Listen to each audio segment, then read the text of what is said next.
Hey everybody, welcome to Cats on Film Pod. I'm your host, Ray Island, here with my co-host, Skipper. Thanks for joining us every Tuesday as we review cats in film. There will be spoilers. On today's show, we're reviewing Arsenic and Old Lace. It was released in 1944, so trigger warning for mid-20th century Hollywood racism.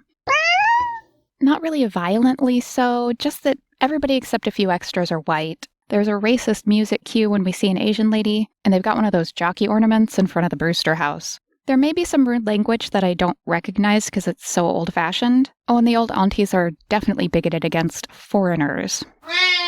The overall joke is supposed to be that they're good, sweet ladies except for the murders, but they're not exactly good people to begin with, like the script thinks that their anti-Italian bigotry is acceptable behavior. Yes, they do have this sweet old lady characteristic of keeping a quiet ginger house cat who does go unnamed. It lives in the Brewster house in Brooklyn with two old aunties and their nephew Teddy. Their other nephews, Mortimer and Jonathan, stop by on Halloween. It's another crazy white people story and, genuinely mentally ill. When Mortimer learns that there are two corpses in the house, he rushes around trying to figure out how to protect his beloved aunties from being brought to justice.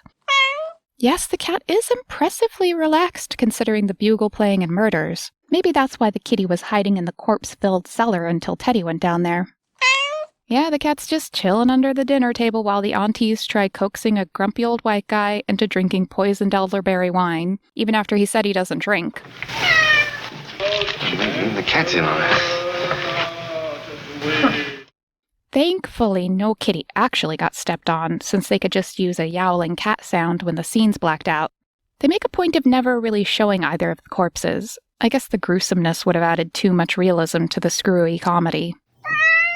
No, showing a corpse in the 40s wasn't against code, just actual gruesome murders. Although the code does say filmmakers aren't supposed to lead audiences to sympathize with criminals, and that's exactly what this movie is all about. No, the cat doesn't have much of a personality. It's really more comedic set dressing those 3 times. True, a cat's habit of mostly keeping to themselves, especially when strangers are in the house, is quite feline. Except around the murder victims. Tabby's right in the thick of it for poisoning a man, moving a body, and burying it. But what does the cat gain from supervising the murders? Oh, Skipper, you are bad. No, Skipper, not a bad cat. That's just an expression about, dark humor. You're a good kitty, yes you are. I love you, Skipper.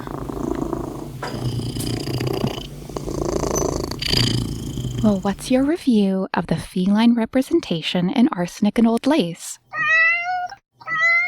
2 out of 4 paws for Arsenic and Old Lace.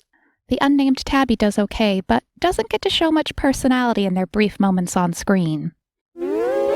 Thank you for listening to Cats on Film Pod. Know someone who loves silly old movies? Remember to share this episode with them. Cats on Film Pod is voiced and produced by Ray Island, with music by The Dose Man and additional sounds from freesound.org. Follow us online at Cats on Film Pod on Instagram, Twitter, and Podfan. Cats on Film Pod.